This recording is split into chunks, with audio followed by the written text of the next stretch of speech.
마이클 홀튼의 오디너리 세 번째 시간입니다. 오디너리는 두 개의 파트로 나눠져 있습니다.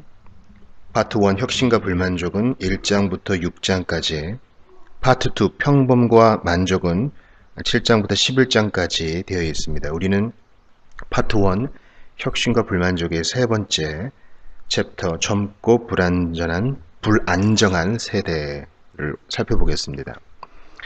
여러분 왼쪽에 보시는 것이 영문판 자켓인데요. Ordinary 하면서 뜻이 적혀 있죠. Sustainable faith in a radical restless world. 급진적이고 쉼 없는 세상 속에서 지속 가능한 믿음이 바로 ordinary란 뜻이다. 이렇게 호트는 정의하고 있습니다. 젊고 불안정한 세대, the young and the restless, 젊고 또 안정이 없는 이런 세대에서는 특징이 어떻게 되는가? 호트는 토머스 버글러가 크리스천어티 투데이에 올린 글을 인용합니다. 유소년 모임에서 배웠던 사춘기적인 기독교 영성을 뛰어넘는 사람들이 갈수록 현저히 줄어들고 있다. 한국도 마찬가지죠. 그리고 교회는 그런 사람들의 비위를 맞추고 있다. 이것이 이제 엄연한 현실입니다. 호튼이 여기에서 어떻게 이야기를 풀어가는지 계속 살펴보기 원합니다. 우리 기도하시죠. 하나님 아버지 감사합니다. 또 호튼을 통하여 우리가 오늘 귀한 또 배움의 시간, 나눔의 시간을 가지게 하시니 감사합니다. 그리스도를 통하여 또 믿음을 통하여 그 은혜로 말미암아 우리에게 주신 그 모든 은혜를 기억하면서 감사 찬양을 드립니다. 배운 것이 교회를 세우고 우리의 영혼을 살찌게 하며 전도에 유익될 수 있도록 주께서 사방으로 복을 내려주시고 깨달음 주시옵소서. 성령께서 친히 이 시간을 위로하시고 인도해 주시기를 원하옵고 모든 상한 마음을 주께 올려드리며 예수님 이름으로 기도합니다. 아멘. 호튼이 토머스 버글러의 이야기를 계속 인용하는 걸 보시죠. 과거에는 교회의 직분자를 비롯해 지혜와 연륜을 갖춘 나이든 사람들이 젊은이들을 보살피면서 그리스도의 지체로서 책임과 특권을 받아들인다는 것이 무엇인지를 말과 행동을 통해 가르쳤다. 이게 바로 젊고 불안정한 세대와 어울려 사는 기성 세대들의 자세인 것이죠. 지금은 그렇지 않다는 것입니다. 호튼은 이렇게 얘기합니다. 교회의 지체로서 살아본 적이 전혀 없는데도 잠옷실에서 영유아부로, 그리고 시간이 지나면 거기서 주일학교로, 또 청소년부와 대학부로 올라갈 수 있게 된 것은 교회 역사상 유례 없는 일이다. 곳곳에서 보게 되는 통계조사에 따르면 우리의 자녀들 가운데 수없이 많은 이들이 대학교에 진학할 무렵 교회를 떠나고 만다는 충격적인 사실이 차고 넘친다. 그러나 그들이 처음부터 교회의 삶에 깊이 참여하지 않았다는 것을 생각하면 별로 놀랄만한 일은 아니다. 그렇죠? 분명히 이제 잠옷실에 있는 아이들은 때가 되면 유아 세례를 받을 것입니다. 받은 아이들이 있겠죠. 그러면 이제 교회는 그 아이가 입교할 때까지 최선으로 가르쳐 이제 알아들을 수 있는 나이가 되면 함께 예배를 드려야 하는데 그들의 모임을 계속 만들어주다 보니 어떻게 됩니까? 교회가 그런 사람들처럼 되어버린 것이죠. 그래서 우리나라도 주일학교 수가 줄고 있고 또 이런 아이들이 대학에 가면 또 급격히 신앙에서 이탈하고 있다는 사실은 이제 우리에게 당연한 것으로 받아들여지고 있습니다. 젊음은 불안정하다라는 소제목에서 호튼이 이렇게 얘기합니다. 어린아이는 성급하다.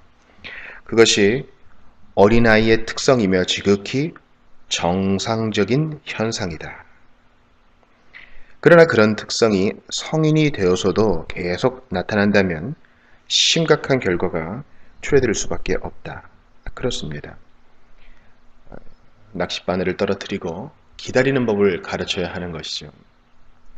그래서 어린아이와 같은 믿음과 유치한 신앙은 구별돼야 돼요. Faith like a child. 어린아이 같은 신앙은 예수께서 인정하신 바죠. 순전하게.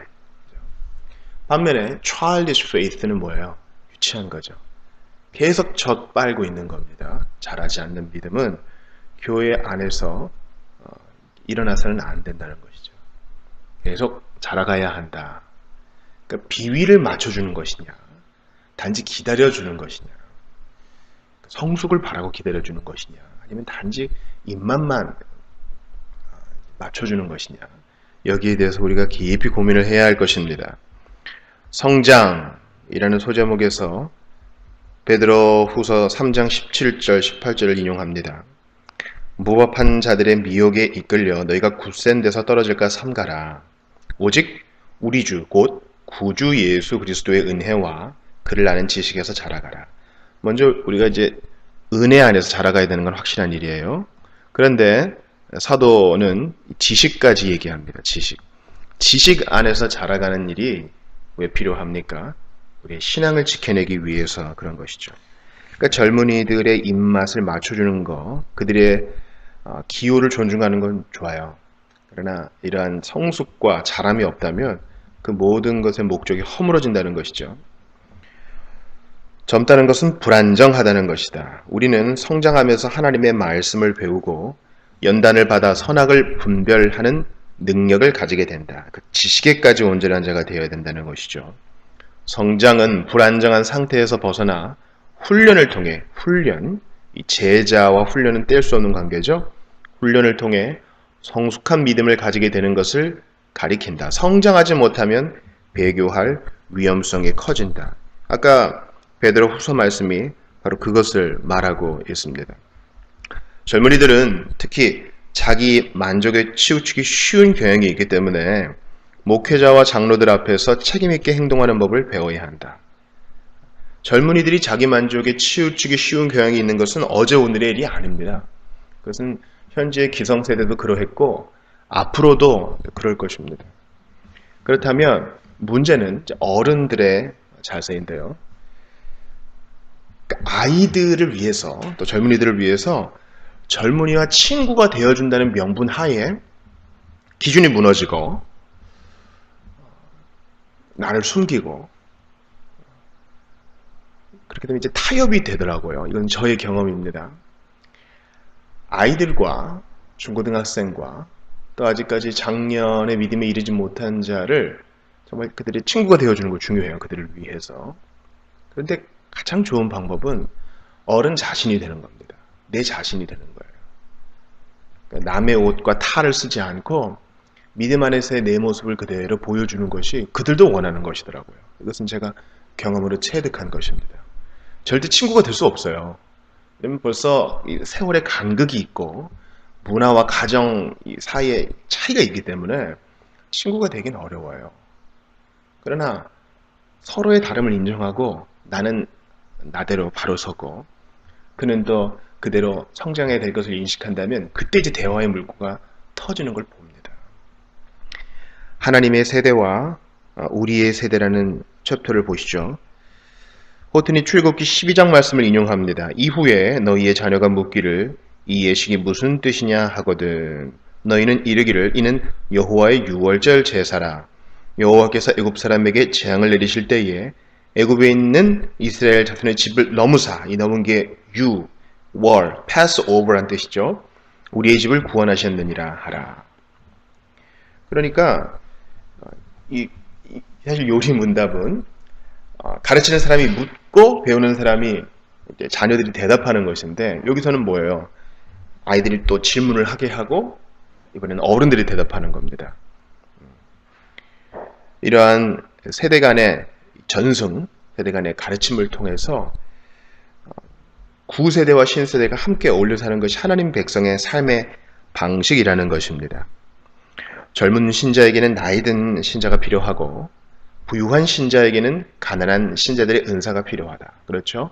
르호보암에게는 나이든 참모들이 모사들이 필요했습니다. 그들의 권면을 무시하고 함께 자라온 젊은이들의 이야기만 들었을 때 남북이 분열되지 않았습니까? 부유한 신자는 가난한 신자들의 은사, 가난한 신자들만 볼 수 있는 또 인생의 면면들이 있잖아요.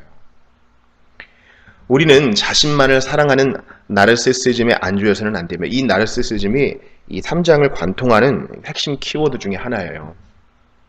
종족과 정치적, 경제적 배경이 다른 동료 신자들의 지혜와 교제와 훈계를 통해 더욱 풍요로워져야 된다. 이건 이제 종족은 뭐 벌써 1, 20년 전만 해도 무슨 한국 사회에서 종족이냐 했는데 이제는 다르죠. 북에서 이제 건너오신 분들 자유를 위해 또 돈을 벌기 위해 타문화권에서 이주해 오신 분들 상당히 많습니다. 이러한 종족. 그래서 교회가 이런 것을 품어 안는 공동체가 될 때 더 복음 안에서 풍성해진다는 것이죠. 근데 이것과 반대되는 개념은 바로 나르시시즘입니다. 뭐 페이스북일지 트위터랄지 또 무슨 카카오 스토리랄지 내가 하고 있는 SNS를 통해서 계속 나에게만, 개인에게만 시선을 집중하게 되면 이런 공동체성이 상실된다는 것이죠. 언약을 기초로 하는 세대 간의 연합은, 이 언약은 중요해요. 이 언약은 은혜 언약, 행위 언약 이렇게 나누기도 하지만 기본적인 골자는 무엇입니까? 하나님의 자기 낮추심. 하나님이 그럴 의무가 없으신데 낮추셔서 택한 백성과 함께 언약을, 약속을 체결하시는데 주님께서 그 언약에 자신을 매시는 거예요. 그러니까 언약이란 자체가 은혜예요. 따라서 이 은혜를 받은 자답게 순종하면 복을 받고 순종하지 않으면 주님이 징계하신다라는 것이죠. 이것은 우리뿐만 아니라 즉 아브라함과 다윗과 그리스도뿐만 아니라 그 안에 묶여있는 우리 모두가 다 해당됩니다. 세대 간의 연합은 연속성에 의해 이루어진다. 이 연속성은 요리문답, 묻고 대답하는 가르침, 또 함께 참여하는 공동체 예배, 이것을 통해 이루어집니다. 또 가정에서 가장이 인도하는 경건회, 이런 것들이요. 그러나 우리 시대의 모토는 새로움입니다. 자, 이 새로움만을 추구하다가 이제 제도를 잃어버리고 연속성을 잃어버렸다는 것이 호튼의 주장이에요. 자, 향락주의의 역설 보시죠. 역설적이게도 우리 시대는 어떤 면에서 스토아주의에 더 가깝다. 이제 언뜻 볼 때는 쾌락만을 추구하는 세대 같은데 호튼은 이렇게 파악합니다. 스토아주의에 더 가깝다는 것이죠. 스토아주의는 어금니를 꼭 깨물고 삶을 대하는 태도로 묘사할 수 있다. 절제죠, 절제. 그런데 그 중심에는 자아를 완성시킴으로써 결국 완전한 행복에 도달한다는 자율성의 개념이 내재하고 있다. 이건 뭡니까? 스토아주의의 핵심에는 내가 있어요. 그죠? 모든 유혹을 이겨내는, 또 절제하는 나, 이겨내는 나. 이것도 이제 나르시시즘이죠. 자, C.S. 루이스, 참 우리의 좋은 선생님이에요. 비판할 부분도 있지만 배울 점은 또 더 많아요. C.S. 루이스는 모든 신자는 신학자라 그랬거든요. 루터와 교회를 같이 하고 있죠. 근데 이제 C.S. 루이스는 학술적인 신학자는 아니라 해도 대중의 언어를 사용해서 우리의 눈을 더 열어주는 아주 좋은 선생님이에요. 주님은 우리의 갈망이 너무 강한 것이 아니라 너무 약하다고 생각하실 것이다. 우리 루이스가 영광의 무게라는 책에서 이렇게 말해요. 우리는 무한한 기쁨을 주겠다고 하는데도 술과 섹스에 헛된 야심으로 빈둥거리며 시간을 허비하는 냉담한 피조물이다. 우리는 마치 바닷가에서 휴가를 보내는 것이 무엇인지를 알지 못한 채 그저 더러운 바닥에 앉아 흙장난을 하느라 정신이 팔린 어린아이와 조금도 다를 바가 없다. 우리는 너무나 쉽게 만족해한다. 그렇죠. 뷔페가 다 펼쳐져 있는데 그저 막대 사탕만 빨고 있는 아이와 진배 없다는 것이죠. 이게 바로 향락주의 또는 스토아주의에 빠진 우리의 모습이라는 것입니다. 윌리엄 베넷이라는 사람은 현존하는 작가 같아요. 이분이 이렇게 말해요. 참 전 여기서 좋은 인사이트를 얻어요. 행복은 고양이와 같다. 고양이는 예뻐해 주려고 하거나 가까이 오라고 부르면 오히려 피해 달아날 뿐 다가오지 않는다. 모든 고양이가 다 이러지는 않겠죠. 우리의 그 통념은 뭐예요? 잘해주면 나에게도 잘해줄 것이다. 이건 일정 부분 맞습니다. 그러나 고양이는 분명히 이제 개와 다르죠. 강아지와 다릅니다.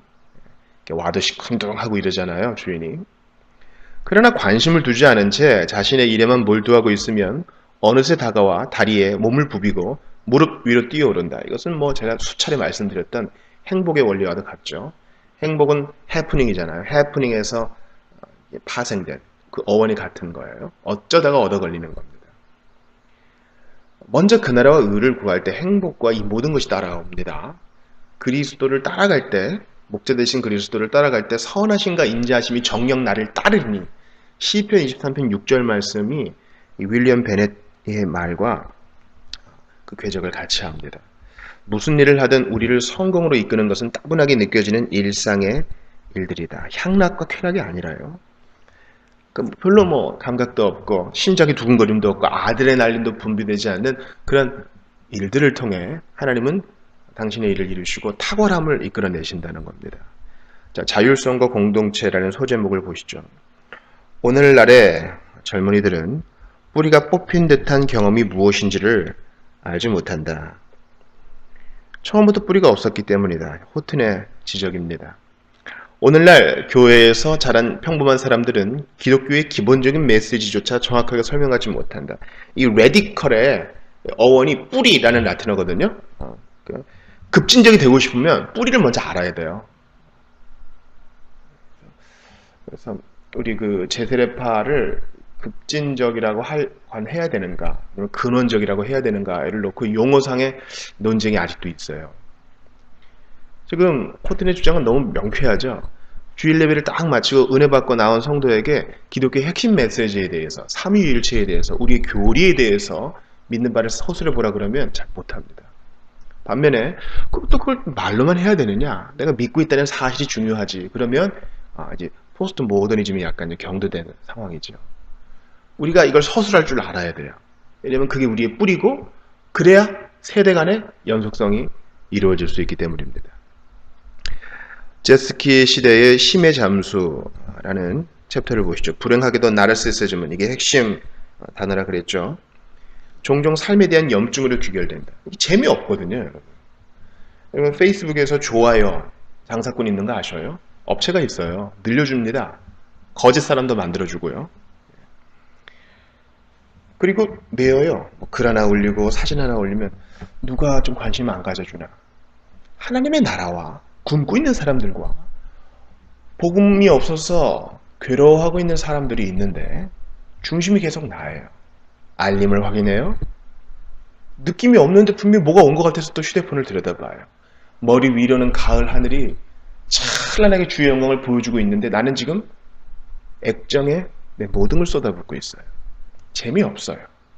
우리 아이들이 가장 많이 하는 얘기는 뭐예요? 심심해. 심심한 것은 아주 무서운 지옥이에요. 근데 과거에 우리 선배들은 다 모였을 때 무슨 얘기 많이 했는지 아세요? 우리 한번 의미 있는 일 해보자. 의미. 대의를 위해서 한 번쯤은 심장이 뛰어봤던 사람들이 있었어요. 우리에게는 예수 그리스도라는 깃발이 있지 않습니까?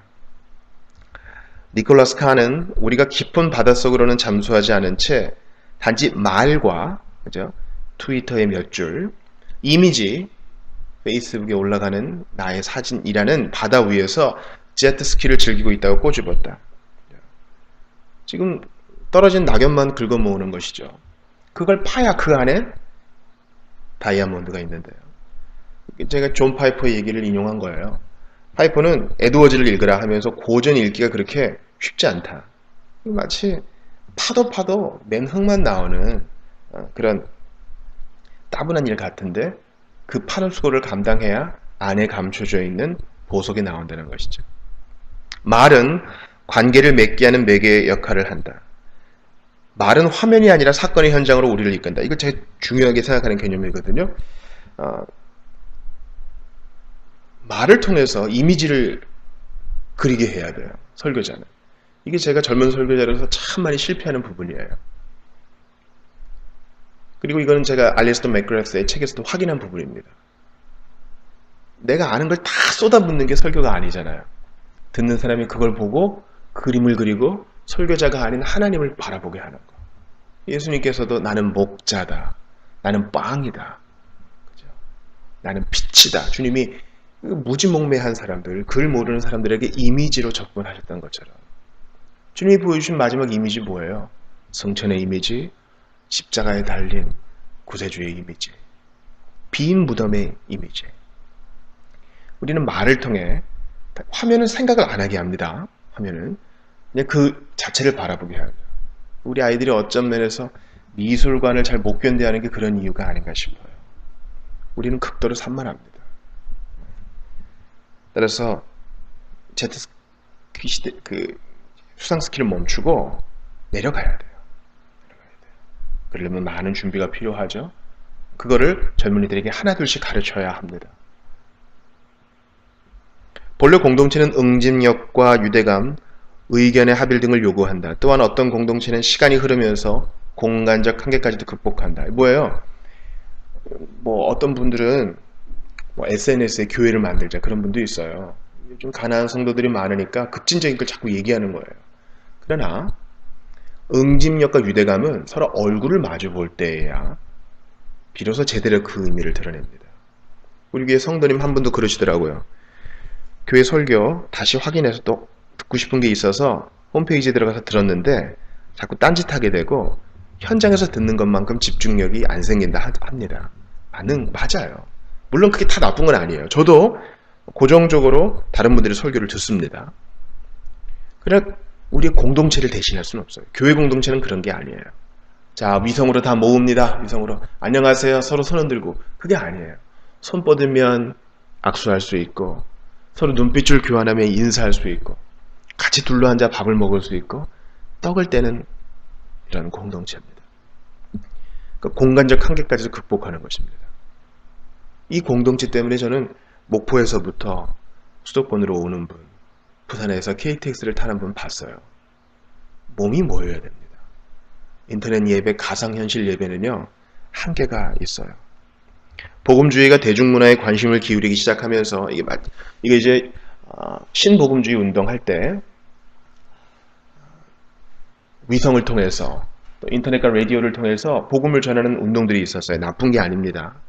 온갖 운동들이 등장하고 우리에게로 밀려들고 있다. 그런데 대중문화는 필연적으로 청년 문화를 따를 수밖에 없다. 자, 라디오에 익숙한 사람은 TV로 가게 돼요. TV에 익숙한 사람은 SNS로 가게 됩니다.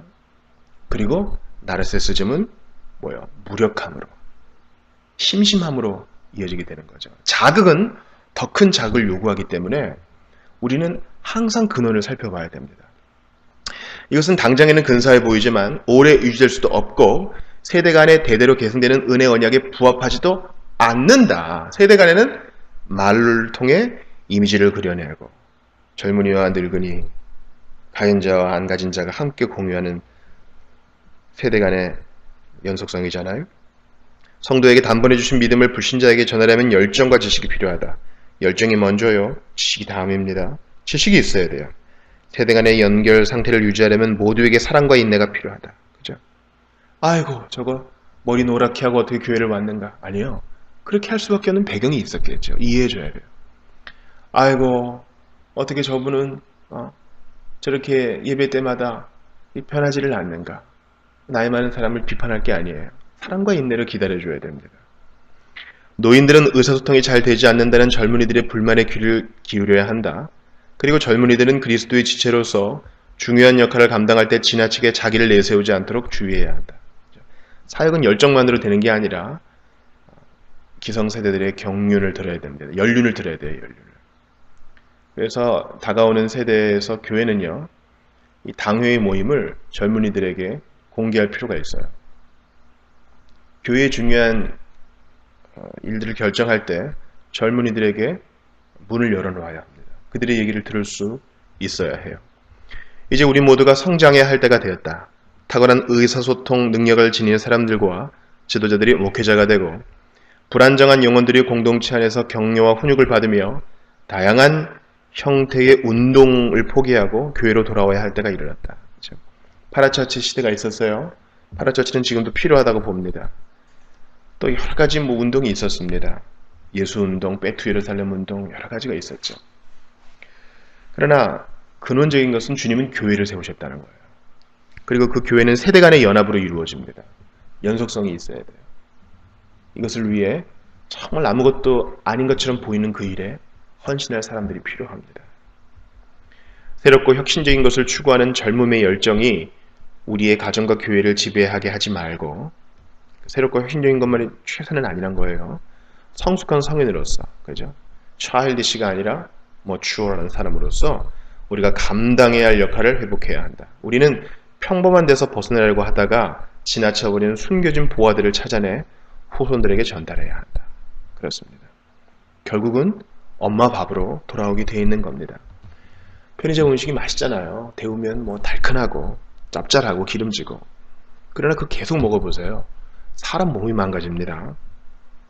결국은 따뜻한 집밥으로 돌아와야 하는 것이에요. 저는 그런 의미에서 사랑과 인내로 서로를 격려해야 한다는 호튼의 주장에 동의합니다. 저희 교회도 도서관이 있는데요. 작지만 여러 고전들이 꽂혀 있어요. 성도들이 잘 안 읽어요. 그러나 저는 끝까지 번면할 생각입니다. 얼마 전에 어떤 분은 이제 청교도 서적을 읽기 시작했어요. 참 좋은 현상입니다. 이렇게 강압하지 않고요. 서서히 조금씩 변화가 일어난다면 우리는 이제 평범한 일들을 통해 위대한 일을 이루는 세대 간의 연합을 이루는 사람이 될 수 있을 것입니다. 부디 아무것도 아닌 것처럼 보이는 이 일에 헌신하시고 사랑과 열정으로 또 사랑과 인내로 헌신하셔서 주님 기뻐하시는 교회를 이루는 우리 모두가 되기를 바랍니다. 같이 기도합시다. 하나님, 오늘 3장을 공부하게 하시니 감사합니다. 이제 배운 것을 삶에 적용할 일이 남았으니 주께서 지혜 주시고 의지를 주시어서 주께서 세우신 몸된 교회가 더욱 든든하게 하옵소서. 주께서 우리에게 지혜와 열정 주시기를 원합니다. 그리스도의 핏값으로 사신 교회를 위하여 하나님의 영광을 위하여 기꺼이 사랑과 인내를 감당하기로 헌신한 모든 이들에게 주님 임마누엘의 복으로 함께하여 주시옵소서. 귀한 것을 가르쳐 주신 것에 감사드리옵고 홀로 영광 받으실 예수님 이름으로 기도합니다. 아멘.